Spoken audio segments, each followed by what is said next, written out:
She said, "I'm leaving you for someone wealthier, over dinner." I just smiled and paid the check. A month later in court, she discovered what I'd been building in secret while she planned her escape. The look on her face when the judge read those numbers? Priceless. My name is Holden Davis. I'm 44 years old, and for the past 6 years, I've worked as an aviation safety consultant after retiring early from commercial flying. The pay is solid, the work matters, and I sleep better knowing I'm not responsible for 300 lives at 30,000 feet anymore. But to Cassie, my wife of 13 years, solid wasn't enough. She wanted spectacular. The restaurant she'd chosen was one of those places where the menu doesn't list prices and the sommelier acts like you're insulting him if you order anything under $200. Cassie wore a navy silk dress I'd never seen before, her hair swept up in a way that looked effortless, but probably cost $100 at the salon that morning. She'd been distant for weeks, working late, taking calls in the other room, smiling at her phone in ways that had nothing to do with me. I ordered the salmon. She barely glanced at the menu before waving the waiter away with a glass of Pinot Grigio. The candle between us flickered, casting shadows that made her face look unfamiliar, harder somehow. "Holden," Cassie said, setting down her glass with a soft clink. "I'm leaving you." I set my fork down slowly, kept my hand steady on the table. I'd rehearsed this moment in my head for 3 weeks, ever since I'd hired Owen's investigator and seen the first batch of photos. Preston Langford. Luxury car dealerships. The kind of guy who wore Rolex watches and talked about his portfolio at cocktail parties. "I've fallen in love with someone wealthier," she continued, her voice steady, almost clinical. "No apology, no hesitation. Someone who can give me the life I deserve." I blinked once, let the words settle. Then I nodded, reached my water glass. "That's great," I said evenly. She stared at me, clearly thrown. She'd expected tears, maybe anger, some kind of desperate negotiation. Instead, I signaled the waiter with 2 fingers, asked for the check. The bill came, and I signed it without looking at the total. $340 for a dinner I'd barely touched. I stood, pulled her coat from the back of her chair, and held it open like we'd just finished watching a movie. She slipped her arms through the sleeves slowly, confusion replacing the confidence she'd walked in with. "Best of luck with everything," I said, turning toward the exit. I didn't look back, didn't wait for her response. I just walked through the heavy wooden doors and out into the cool September air, leaving her standing there in her expensive dress, surrounded by clinking glasses and murmured conversations. She'd probably rehearsed this scene around for weeks. The valet brought my truck around. I tipped him $20, climbed in, and drove home. My phone stayed silent the entire way. The house was dark when I pulled into the driveway. I'd left the porch light on that morning, but Cassie must have turned it off before she left for the restaurant. A small thing, but it felt deliberate somehow, like she was already erasing me from the picture. I unlocked the front door and stepped inside. The silence hit me first, not the peaceful kind you get after a long day, but the hollow kind that tells you something's missing before your brain catches up. I flipped on the hallway light and walked toward the bedroom. Her closet was half empty. The hangers dangled bare where her designer dresses used to hang, the ones she'd bought over the past 6 months with money I didn't ask questions about. The shoe rack looked like someone had looted it. Gone were the heels, the boots, the strappy sandals she wore to events I was never quite dressed right for. I opened the dresser drawers one by one. Empty. Not a sock, not a belt, nothing. The bathroom counter where she used to keep her makeup and perfume bottles was wiped clean, just a faint ring of dust where her jewelry box used to sit. Even her toothbrush was gone. I walked through the rest of the house methodically, cataloging what was missing. The garage was lighter too. Her yoga mat, her tennis bag, the storage bins where she kept seasonal clothes. All gone. She must have hired movers while I was at work this week. Packed up everything during those afternoons when she claimed to be showing properties with her mother. The kitchen was the strangest part. The coffee pot was still there, the one we'd gotten as a wedding gift. But the expensive French press she'd bought 3 months ago was gone. So was the stand mixer, the knife block, half the wine glasses. She'd taken what was valuable and left behind what was sentimental. On the kitchen counter, I found a single piece of paper, folded in thirds. No envelope, no name. I opened it slowly. "Thanks for everything," it said in her handwriting. "Enjoy your simple life." Below that, 2 documents, both notarized. The first was a quitclaim deed removing her name from the house title. The second was a division of assets agreement, dated 3 days ago, signed by both of us. Except I'd never seen it before. Then I remembered last year, when I'd had that health scare and she'd insisted we get our affairs in order.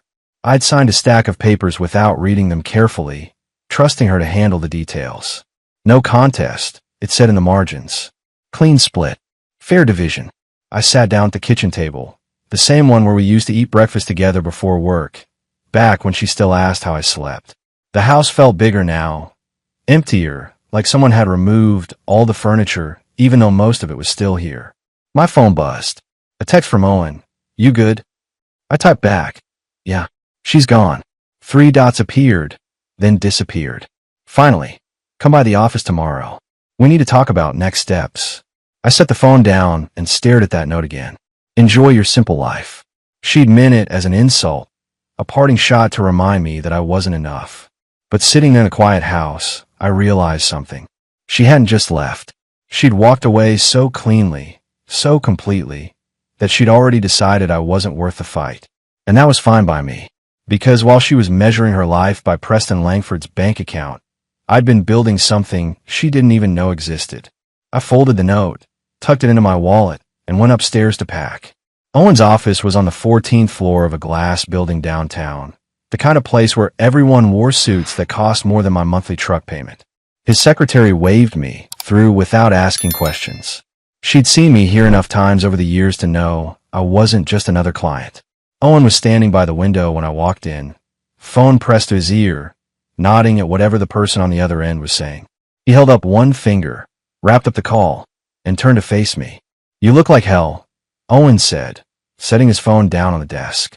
Thanks. That's exactly what I needed to hear. He gestured to the leather chair across from his desk.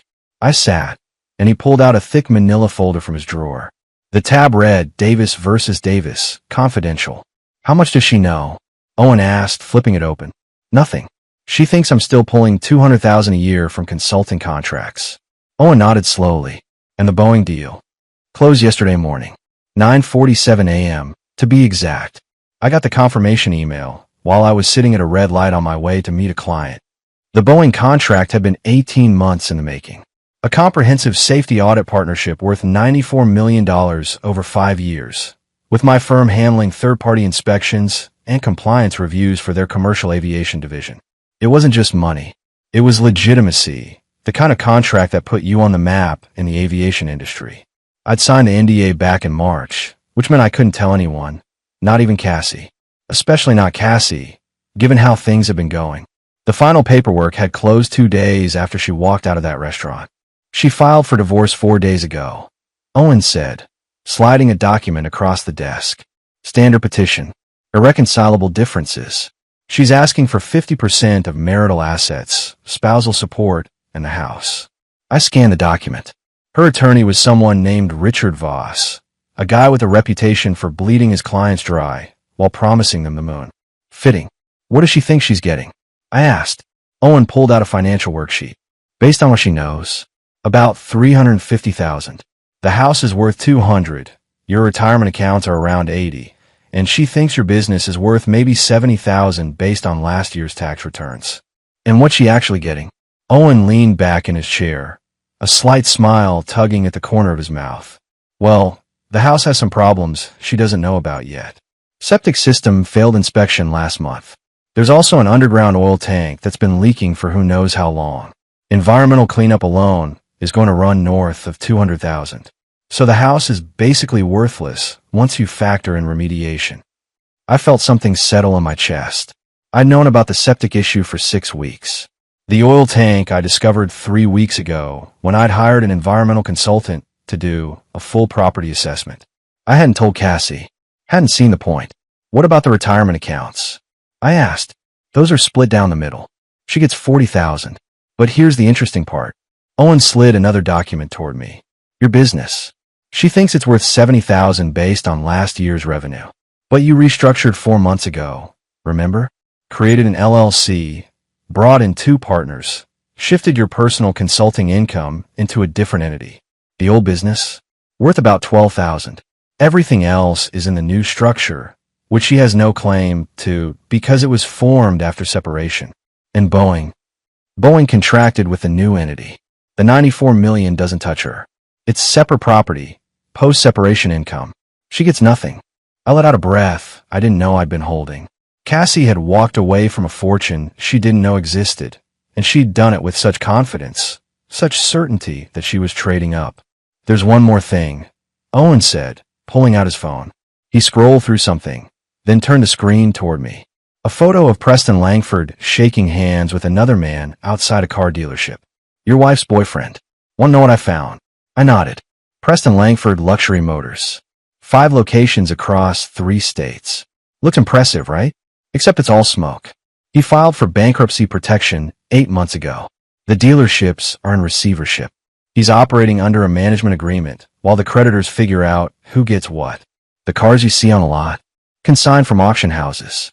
He doesn't own any of it. So he's broke. Worse, he's drowning. $2 million in personal guarantees on loans he can't repay. The Porsche he drives, leased under his ex-wife's name. The condo downtown belongs to his business partner, who's letting him stay there rent-free until the bankruptcy sorts out. I stared at the photo. Preston Langford looked exactly like the kind of guy Cassie would fall for. Expensive suit, perfect hair, the smile of someone who'd never missed a meal he couldn't afford. When's the court date? I asked. 3 weeks.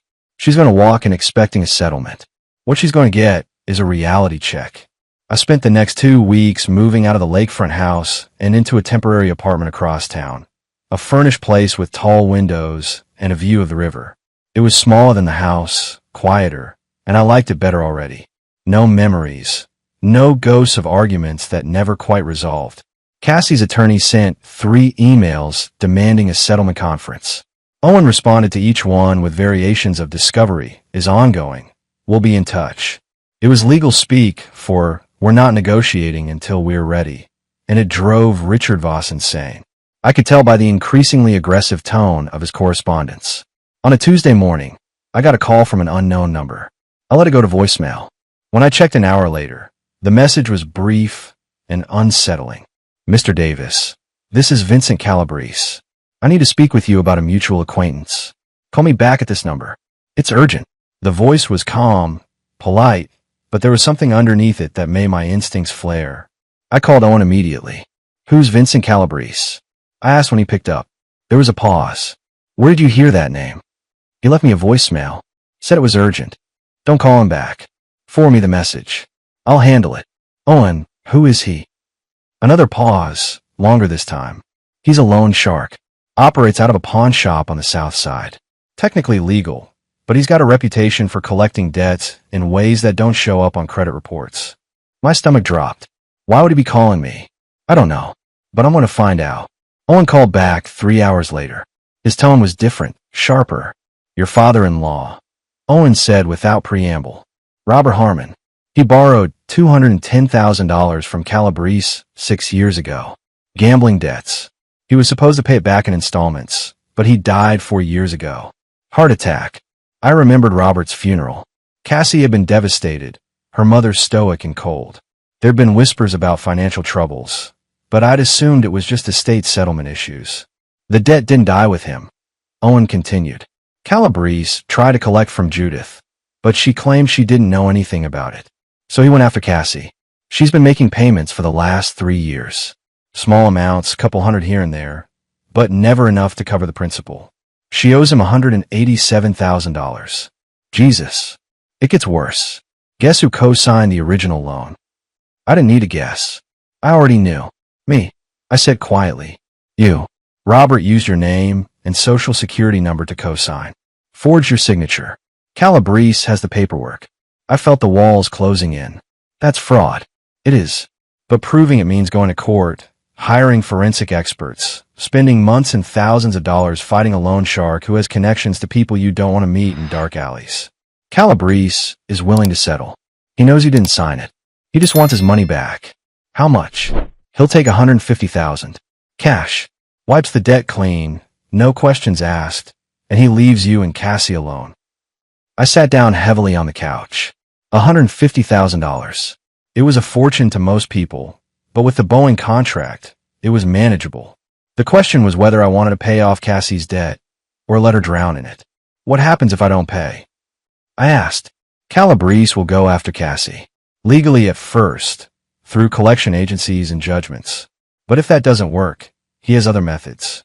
And she's about to be a single woman with no income and a house she can't sell. I thought about Cassie sitting in that restaurant, telling me she was leaving for someone wealthier. I thought about the note she'd left on the kitchen counter. Enjoy your simple life. Pay him, I said. Owen was quiet for a moment. You sure? Yeah. Get it in writing that the debt is satisfied and my name is cleared. I don't want this coming back in 5 years. Understood. I'll handle it. I hung up and stared out the window at the river below. Cassie had no idea how close she'd come to disaster, and she'd never know I'd saved her from it. That wasn't why I was doing it. I was doing it because walking away clean meant no leverage, no debts, no excuses. When the divorce was final, I wanted her to have nothing to blame but her own choices. My sister called on a Sunday morning. I was sitting on the balcony of my apartment, coffee going cold in my hand, watching boats drift across the river. I almost didn't answer. Claire and I talked maybe twice a year, usually around holidays or when someone in the family died. Holden, she said when I picked up. No greeting, no small talk.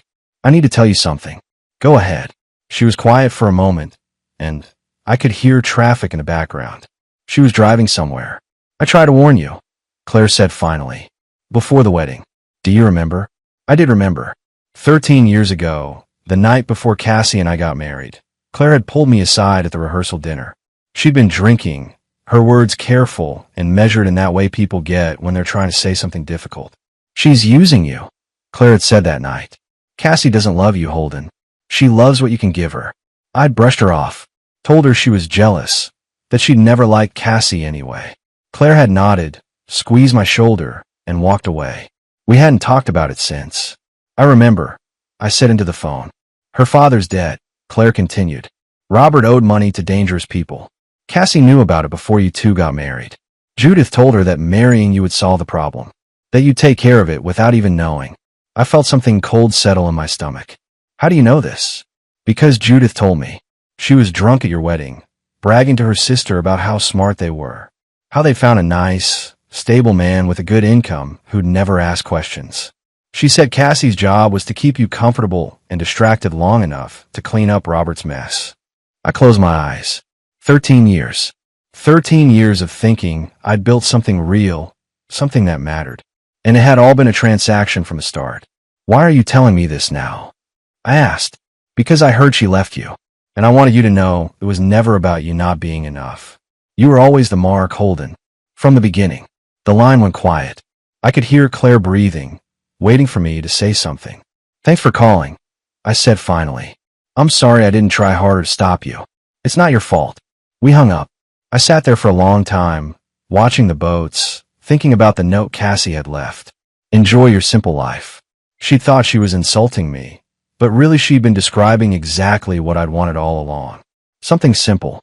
Something honest. She'd never given me either. Owen called 3 days before the court date. His voice was different, quieter than usual.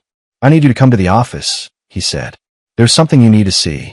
I drove downtown, parked in the garage, and took the elevator to the 14th floor. Owen's secretary waved me through without a word. When I walked into his office, he was standing by the window, a manila folder in his hand. Sit down, Owen said. I sat. He handed me the folder. Inside was a medical record from a women's health clinic dated 4 months ago. The patient name was Cassandra Davis. The procedure listed was medication abortion, 7 weeks gestation. I stared at the paper.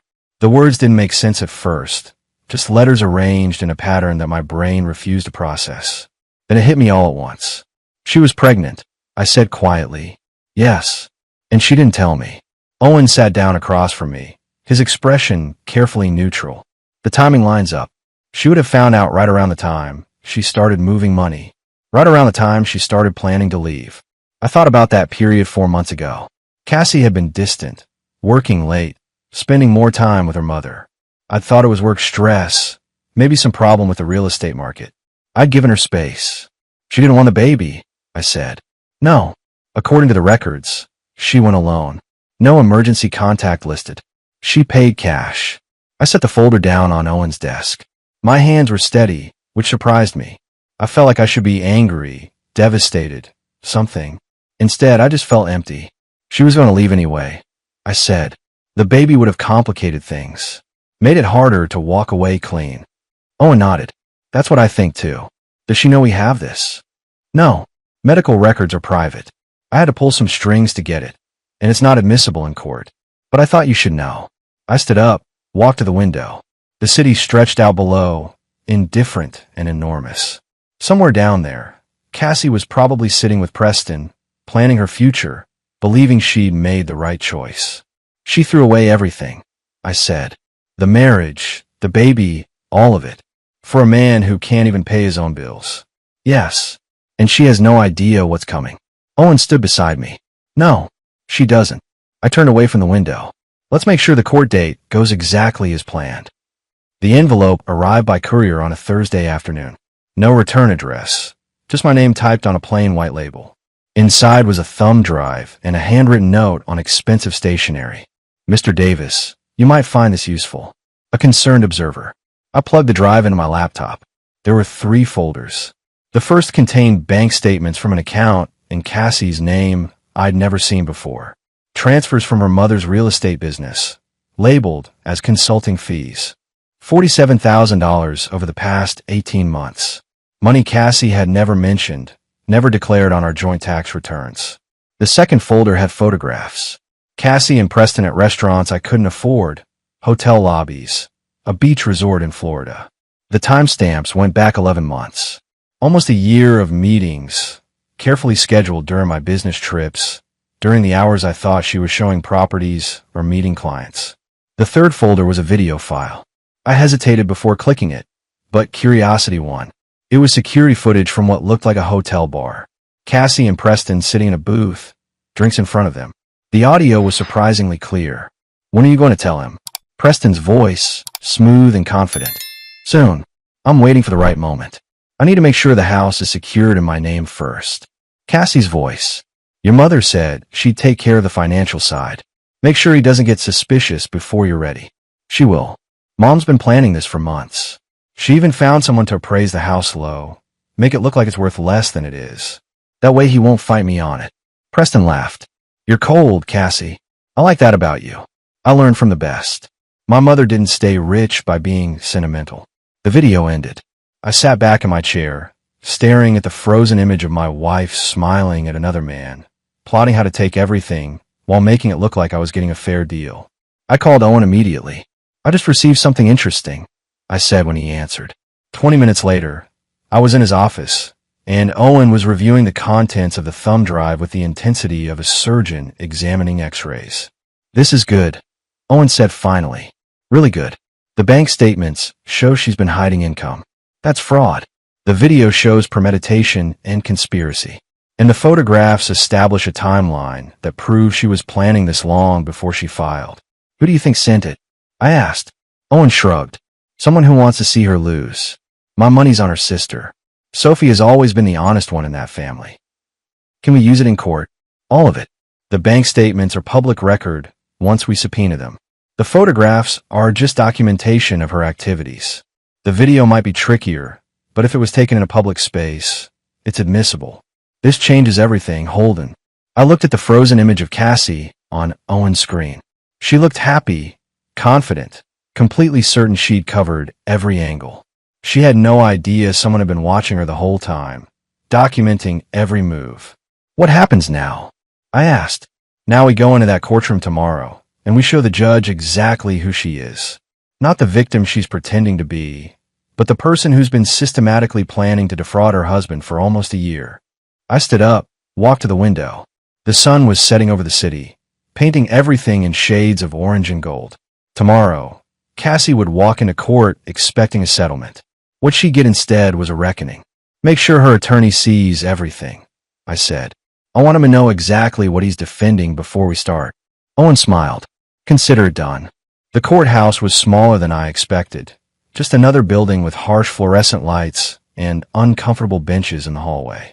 Owen and I arrived 15 minutes early.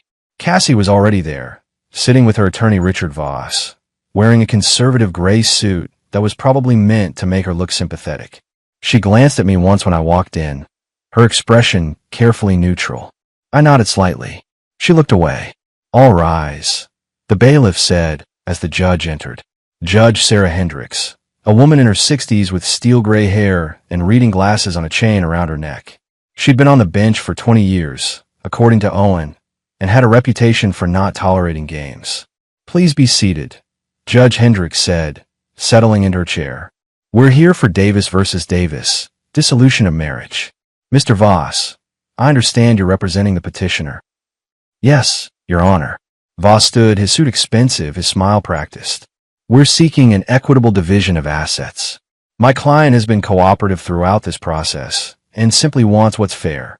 "Your Honor," Owen said, standing, "we've prepared a comprehensive financial disclosure that I believe will be relevant to the court's determination of what constitutes fair." He handed a binder to the bailiff, who passed it to the judge. Another copy went to Voss. I watched Cassie's attorney open it, saw his expression shift from confidence to confusion to something close to panic as he flipped through the pages. Judge Hendricks was reading silently, her face impassive. After what felt like an hour but was probably 3 minutes, she looked up. "Mr. Voss, were you aware that your client has been receiving unreported income from her mother's business for the past 18 months? Voss opened his mouth, closed it. "No, Your Honor. This is the first I'm hearing of it."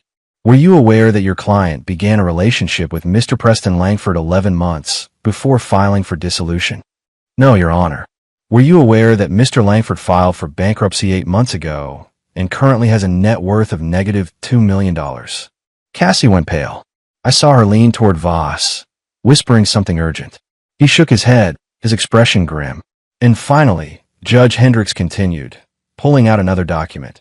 "Were you aware that the respondent, Mr. Davis, recently secured a contract with Boeing worth $94 million, finalized 2 days after your client moved out of the marital home?" The silence in the courtroom was absolute. I could hear Cassie's breathing from across the aisle, quick and shallow. She turned to look at me, her eyes wide, her face drained of color. "Your Honor," Owen said smoothly, "the timing is critical here. Mrs. Davis abandoned the marriage before this contract was finalized. Under California law, post-separation income is separate property. She has no claim to these funds." Voss was flipping through the binder frantically. "Your Honor, we need time to review these documents to verify." "Mr. Voss," Judge Hendricks interrupted, "your client has been hiding income, conducting an extramarital affair, and has conspired to defraud her husband. The evidence is substantial. I'm inclined to grant the respondent's request for a division heavily weighted in his favor." "But the house," Cassie started to say, her voice breaking. "The house," Judge Hendricks said, looking at another document, "has severe structural issues. Septic system failure, underground oil tank contamination, estimated remediation costs of $200,000. The property has negative equity. You're welcome to it, Mrs. Davis, but I suspect you'll find it's not the asset you thought it was." Cassie turned to Voss, her composure shattering. He was shaking his head, gathering papers, clearly realizing he'd walked into a massacre. "We're going to take a 15-minute recess," Judge Hendricks said. "Mr. Voss, I suggest you have a frank conversation with your client about settlement options. This case is not going the direction you anticipated." The judge stood and left. I sat quietly while Owen organized his files. Across the aisle, Cassie was crying, her hands shaking, while Voss tried to explain something in a low, urgent voice. She looked over at me one more time, her eyes red, searching for something. Mercy, maybe. An explanation. I looked back at her calmly, then stood and walked out of the courtroom with Owen beside me. The settlement conference took place in a windowless room on the 3rd floor of the courthouse. Gray walls, fluorescent lights, a table too big for the space. Cassie sat across from me with Richard Voss, who looked like he'd aged 10 years in the past hour. Owen was beside me, his briefcase open, documents stacked in neat piles. "Let's be clear about the situation," Owen began, his voice professional and cold. "Your client concealed income, committed tax fraud, and conspired to defraud my client. The house she's claiming has negative equity. The boyfriend she left him for is bankrupt. And my client just secured a contract worth $94 million that she has absolutely no claim to. Voss cleared his throat. We understand the position is less favorable than we initially thought. Less favorable? Owen raised an eyebrow. Mr. Voss, your client is facing potential criminal charges for tax evasion. The IRS will be very interested in those offshore accounts and unreported consulting fees. Cassie's hands were shaking on the table. She'd removed her wedding ring at some point. The skin underneath was pale, a thin band of white that hadn't seen sun in 13 years. What are you offering? Voss asked quietly. Owen slid a document across the table. The house, which your client wanted so badly, will transfer full ownership to her, along with all associated debts, liens, and environmental cleanup costs. She gets her personal belongings, her vehicle, and $20,000 cash. In exchange, she relinquishes all claims to any other marital assets, retirement accounts, and future income. $20,000. Cassie's voice was barely a whisper. That's it. That's more than generous considering what you're getting is worth less than zero, Owen said calmly. The alternative is we proceed to trial, where a judge will see evidence of your fraud, your affair, and your conspiracy to defraud your husband. You'll get nothing and potentially face criminal charges. Voss leaned close to Cassie, whispering urgently. Her face was pale, her eyes red. She looked at me across the table, and for a moment I saw something break behind her expression. Not anger, just the terrible realization of what she'd thrown away. Where will I live? She asked. The house is unlivable. That's not my client's concern, Owen said. You made your choices, Mrs. Davis. You chose Preston Langford, who can't afford to take you to dinner without checking his bank balance. You chose to leave a stable marriage for a fantasy. Now you're living with the consequences. Cassie looked down at the document, her shoulders sagging. What about Preston? What about him? I spoke for the first time. My voice was steady, calm. He's bankrupt, Cassie.